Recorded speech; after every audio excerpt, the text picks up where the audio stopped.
So I'm not going to ask you guys for scary stories. Normally I do when I do this presentation, but I have enough scary stories for all of us. So we'll just jump into it.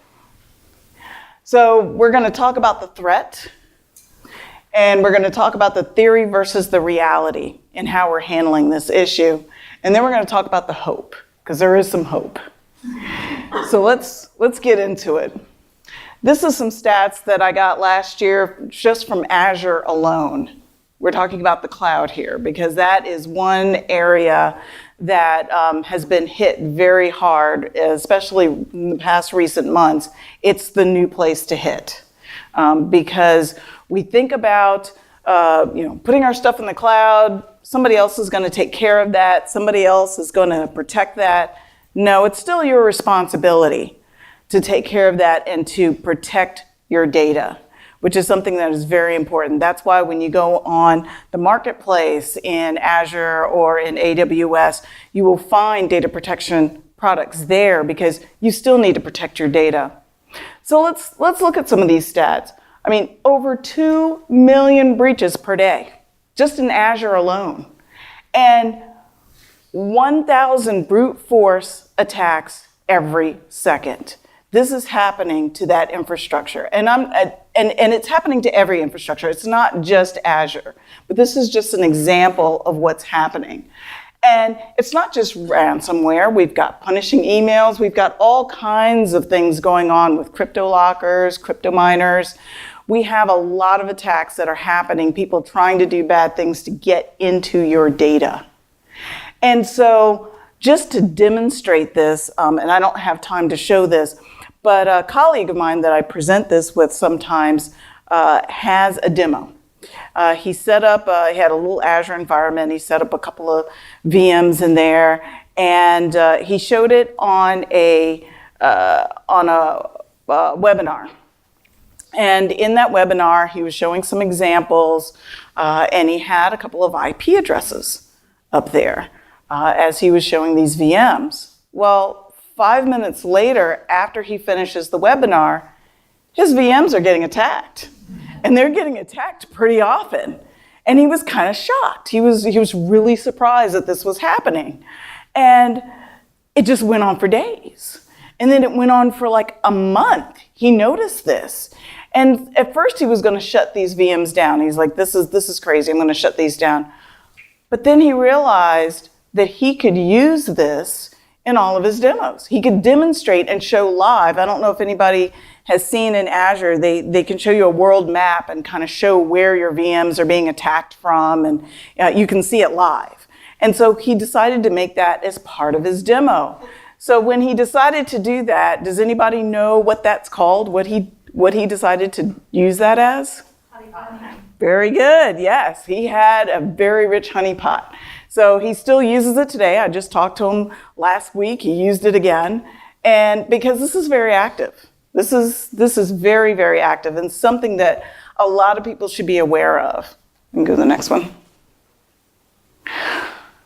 So we have some good news where ransomware overall has gone down 20%. And we'll talk about that a little later in the presentation on why it's gone down 20%. The bad news is that it's gone up 12% for enterprises. So that means that they want to go for big money. They want to go for big corporations. They don't want to mess around with individuals anymore, but small, mid-sized business, it's wreaking havoc there. It's shutting down a lot of businesses because they don't have the money to pay and they don't know how to get their data back, and they don't have the money to get help. So they feel that they're stuck. And mobile ransomware has gone up. And this is something that's also part of IoT. So what we talked about at the top of the hour about IoT, this also includes IoT. So that's why it's so important to protect your devices, because it's on the rise. And so when we look at attacks in the cloud in general, the numbers are staggering. And those new applications that you have so much fun with, you set up a Kubernetes environment and get your Docker infrastructure all in there with all those containers. And oh, by the way, let's do a MongoDB environment. You're having fun, you're doing great. And guess what? They get attacked because open databases are one of the number one areas that get attacked because they're not being protected. When we look at some of this data, it shows that, over 70 million records from open databases were either deleted or stolen last year. Those records were stolen last year, and that's just last year alone. This is a lot. And then it doesn't just get down to the vulnerabilities of software, but even the vulnerabilities of hardware last year. We had the Spectrum and the meltdown, where there were certain areas in memory that were not protected. So your whole server could go down and just totally destroy your system. So don't think that just because I protected my software, I'm done, I'm good. No, you got to protect your hardware as well. We can go to the next one. So what is the number one industry that gets attacked by cyber criminals? Anybody can guess?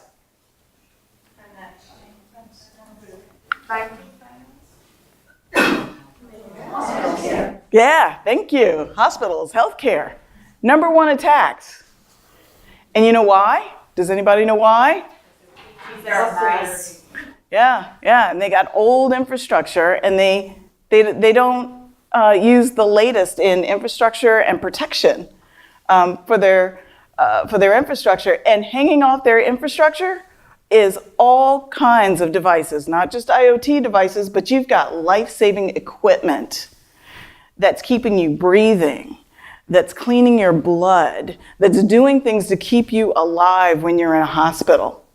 And that's pretty scary, especially when the number one misuse is just privilege misuse.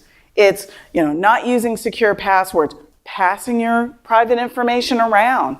They make that really easy for criminals to go in and mess with everything, not just the infrastructure, but all the equipment that's attached to the infrastructure.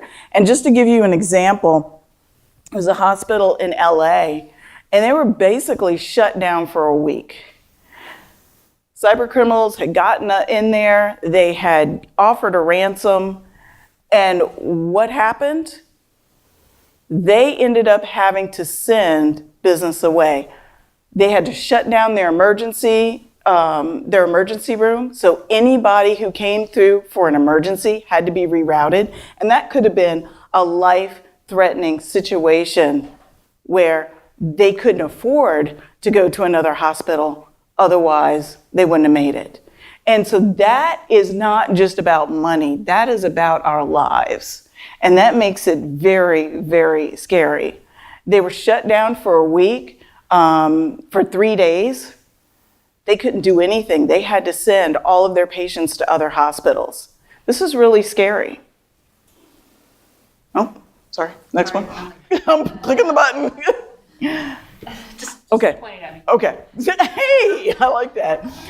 Okay, so can anybody tell me what the second? Infrastructure, yeah, infrastructure. So transportation and infrastructure is the second area. And I'm sure most of you here live in the Bay Area. I don't know if you heard about what happened in San Francisco with the transportation system, where for one day they had to shut down and give everybody free rides, because if you went up to a kiosk and tried to buy a ticket, you would get this message saying you've been hacked. So you don't know if your credit card information was stolen. You don't know what was happening there. So they had to shut down their ticketing system and give everybody free rides. Well, that is revenue to the city that now your tax dollars have to make up for. So it didn't just affect the transportation system, but it affected everyone's pocket that is a citizen and a resident of San Francisco. That's not good. That means that it's taking money out of all of our pockets. And can you think of what the third one is? Very good. You guys are starting to get the theme here. Yeah, education is another area.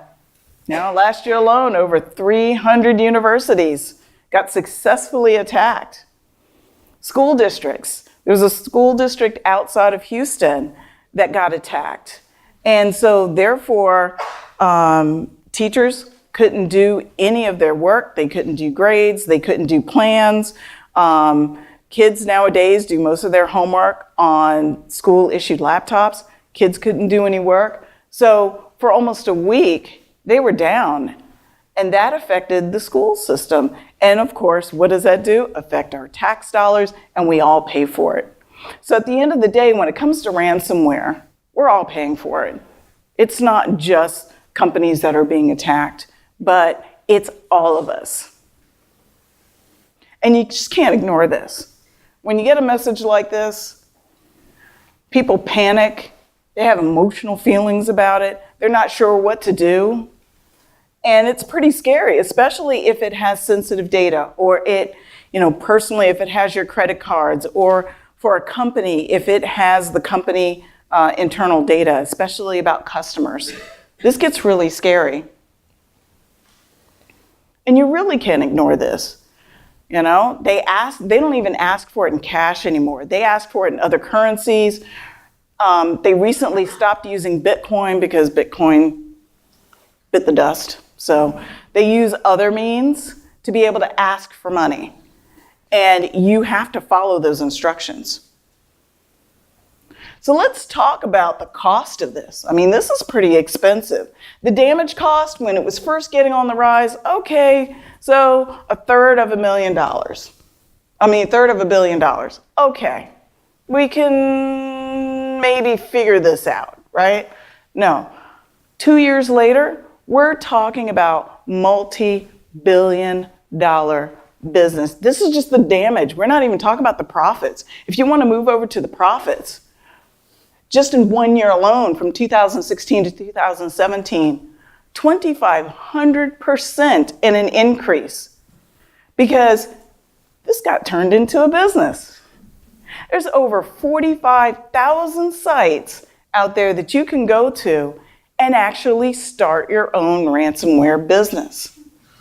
This is Ransomware-as-a-Service. I mean, they got for sale listings. This is insane. And to show you how formalized this business is, thank you, is you've got software engineers. Just like you do in a regular company, you got software engineers to make the software. And then you got education around distribution methods, how to spray and pray, how to, move and use targeted attacks, how to take down a particular area if you want to, or an industry, or how to target certain industries. And encryption and decryption, they've got new encryption algorithms out there, also decryption kits that you can buy, so that once you get paid, you can give them the decryption kit and they can get their files back. And that doesn't always happen. You'll pay, but you may not get your files back, which is pretty scary. And then, as I mentioned before, recently, they stopped using Bitcoin, but they use other types of payment, and they have instructions around it. So, if they're using some other type of cryptocurrency and you have no idea how to obtain some or buy some, guess what? They give you a full instruction booklet about how to do it so that they can get paid. And then we're talking about maintenance. I think this is the part that kills me the most. Help desks. They got call centers. Just like a regular software company, they have a whole services organization to help you out. So this is how the dark web is working with their supply chain. It's just like any other software company you'd find in the Bay Area. This is pretty scary. So it's not a matter of if you're going to get attacked, it's a matter of when and what you're going to do about it. And so, the theory is what most corporations do. They do education and training. They do patches. They get insurance. They have data protection software and strategies on, how to protect themselves. They have security perimeters. And most of the time, security perimeters do their job, but it's not 100%. And so the reality is, you're going to have downtime, you're going to have data loss, you're going to lose money and productivity over this when it happens. So what do you do to get ahead of this so that the reality isn't so painful? And when we look at this, there's been a couple of surveys out there. Last year, there was a survey done, and 71% of companies that were interviewed said that they were successfully attacked. There's a friend of mine, analyst friend of mine last summer who did his own study, and he got around the same amount. He got 75% of companies that were successfully attacked and had to go through the process. So let's look at the process, the ransomware process. So they find a way to get in. It could be an email, it could be a weak point in a port. So they get in and they put in some infection, some virus. And then all of a sudden, it starts scanning and encrypting those files so they can lock them down. And then they put their hand out for money. Now what do you do? Well, you're going to have to detect what's going on at some point, and that could take up to a week. You don't know what's going on. In the meantime, they're encrypting files like crazy while you're trying to detect what's going on.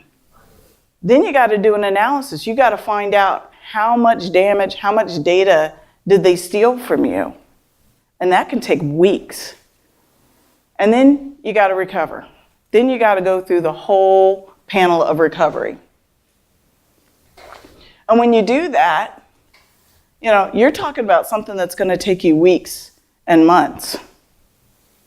But the hope is that now there are new technologies. There are several data protection companies out there that are doing things to be able to work with your security perimeter. So it's not part of your security perimeter. It works once that ransomware gets through, because it's a matter of when. And when it does, you want to be back up as soon as possible. You want to be able to detect right away. You want to be able to get your data back. You want to be able to make sure that you know the damage right away. You want to automate that. You want to say, hey, go through, find out what's happening, and recover right away. And then be able to recover. So doesn't matter if you're a large company buying a large type of deployment or software. There's a company in the room that you can talk to about that. Or if it's something small, if you're a small company or even an individual, there are solutions out there for you. And just a look at the popular machine learning algorithms that they use as intelligence for early detection. KNN is one thing. The K nearest neighbor is one of the most popular ones because it's simple. You don't need to train it very long in order to be able to use it. A lot of machine learning types of algorithms, you need a lot of data. They need to learn a lot about you. So it may take weeks, it may take months before it's effective. The nice thing about KNN is that it doesn't need it doesn't need all of that information. It can start working within days, especially if you give it a basic model. Random forest is another one that is used a lot. One thing I like about random forest is that it creates a lot of B trees and then cross-correlates that information. So that allows you to look at a broader view of things and be able to detect things a little faster. Plus, it also uses regression along with classification. So that makes things a little bit more intelligent. There's others like neural networks. There's a few others out there that companies use in order to do this early detection. And I remember I got one question about, why are you telling us about this? Because now you're telling the criminals what you're using. And the neat thing about using machine learning is that it's very unique to you. So just because you have an algorithm doesn't mean that you know anything that's going on in anybody's infrastructure, because that's tailored to you, because it learns along the way your pattern, your behavior. So it's something that is moving and changing. It's not something that is fixed across the board. So that's the advantage of being able to talk about it without giving anything away. And just to show you, the overall path of everything, here, Symantec has put out their latest study, and it's shown overall, we see, especially in the US, the decline in ransomware, and that's only because of the additional technologies that have come out in the past year or so from these data protection companies, so that now people can do this early detection, can get up faster, and not have to pay. Well, if the demand's not there and people aren't paying, guess what? That means that those attacks are going to start decreasing. And as we get ahead of it and get more intelligent about it, I suspect this year that we'll see that continuing to go down. And this is just some additional stats to show you, how everything is trending, which is kind of nice. I mean, even with the new ransom families, you see the peak happening here, but then you start to see it go down in 2017, 2018. So you're seeing that even the business is starting to get negatively impacted because less people are paying. So that's one thing that's really helpful. The biggest thing is, best practices. Make sure that you follow your company policies. Make sure that you have something in your infrastructure that does early detection, that will automate your analysis. Make sure that you get back up and running when it does happen. Also, other areas to look at, which are kind of interesting, I brought this up in the last time I presented this, was around using machine learning in networks. So early detection, before it even reaches your media, is there a way to be able to detect it in your network so that your data doesn't get impacted in the first place? So that's one area of research I think that a lot of companies should take a look at. And that's what I had.